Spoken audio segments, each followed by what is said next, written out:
The Holy Name Six were young protesters who interrupted the sermon or homily by Cardinal George at the parish house at Holy Name Cathedral on Easter Sunday.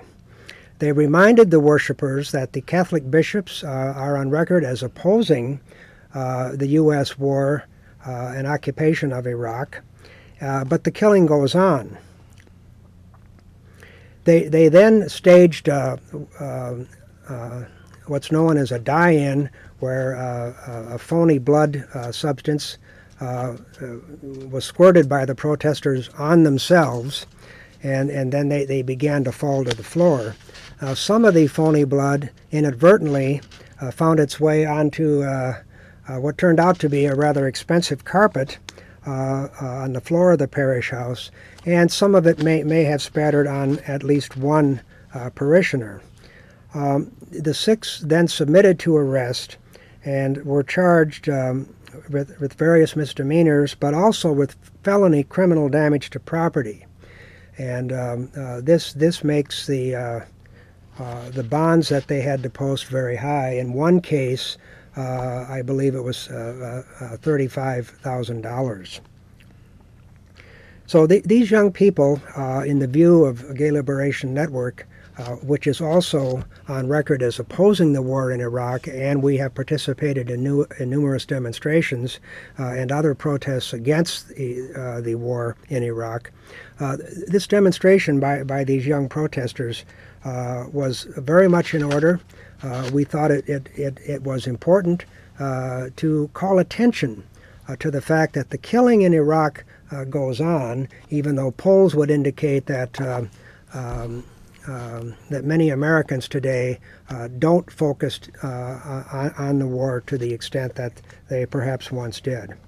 Now, Kevin Clark, our guest this evening, was an eyewitness to the event at Holy Name Cathedral. He is active with the International Solidarity Movement, a Palestinian human rights organization, and Kevin has been a social justice activist for 40 years, and he's been around for a while, as have I, and this is very commendable. Yeah, and it's an honor, really, to be sitting next to Kevin. I've known Kevin for a number of years, and it's our pleasure and honor to have him as our guest tonight. Now, Kevin is going to be speaking for himself only. The protesters, one of whom is a member of Gay Liberation Network, have been advised by their attorney not to discuss the incident publicly.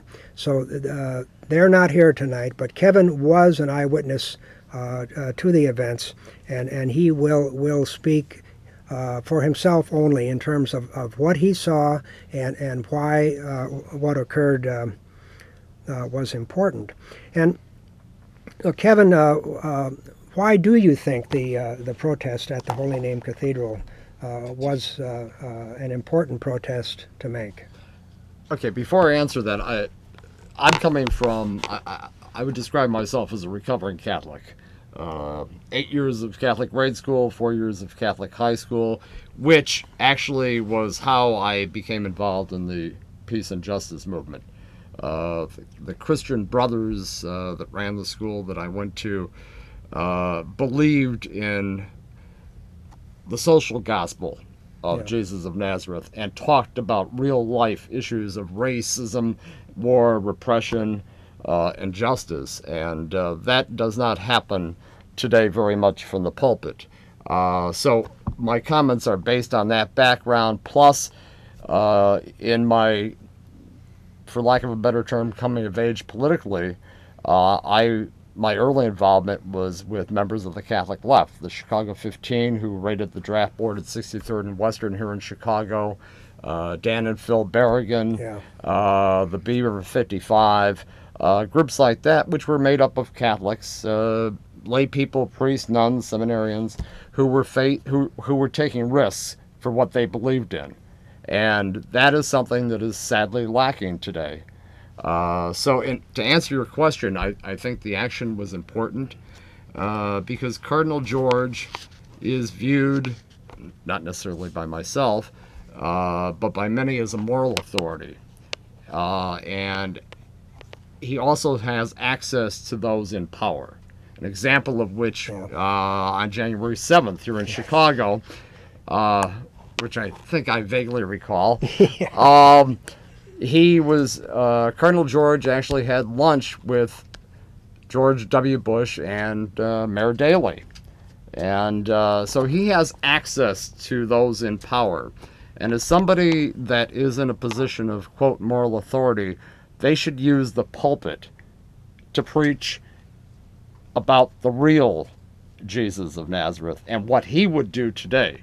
And I cannot see the real Jesus, the historical Jesus, sitting in, coming out of the church and saying, oh, this was terrible. He would have applauded what these young people did. If I may, a friend of mine gave me a book called Jesus in Bad Company. This is like 8 years ago. And I read it, I put it away on the bookshelf, and the Monday after Easter Sunday, I pulled it out and started reading it. And I just want to read one quote which I think says it all. This is a quote from the book. Jesus' nonviolent attacks against rigidity and authoritarianism made him a true stumbling block to all forms of authority, parental, bureaucratic, educational, economic, and military, including the philosophical and theological ideologues that accompany and support them. That by the preaching of obedience and the ceaseless repetition of the saying, render therefore to Caesar the things that are Caesar's, and to God the things that are God, the major churches of long ago have rechristened the real, disobedient Jesus is self-evident and explains how it is the official church why the official church Jesus is generally so popular, or at least considered harmless among politicians, judges, bankers, officials, politicians, and other representatives of power. And I think that says a lot. Yeah. Kevin was more than present at the event that he mentioned on January 7th, where George Bush was feted by Cardinal George, Mayor Daley, and other elite persons from the Chicago business community. He is, in fact, one of the Bush Four who were themselves arrested in a protest of Bush, the war criminal who was being wined and dined at the Union League Club. So this is a good opportunity for me to mention that the Bush Four, including Kevin and Andy Thayer, the co-founder of Gay Liberation Network, and two others, one of whom is also a member of this organization, that they need your support. There will be the trial on Friday, April 18th, at the courthouse located at Harrison and Kedzie at 1:30 p.m. So support the Bush Four, and Kevin is one of those Bush Fours.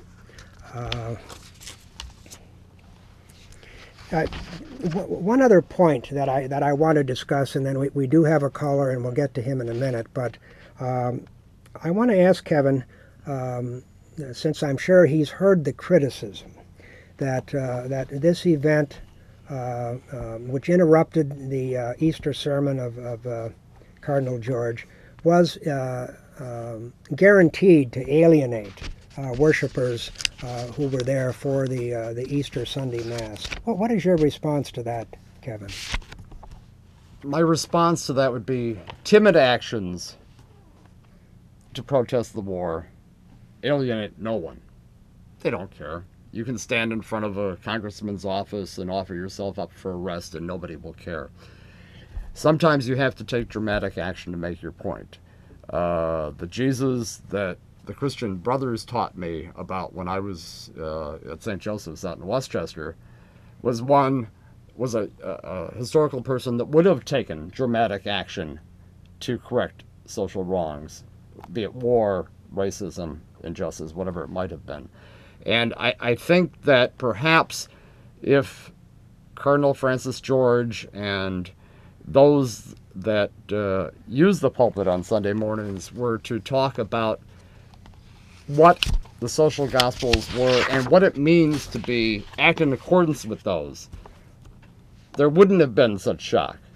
The people would have understood why that action was done.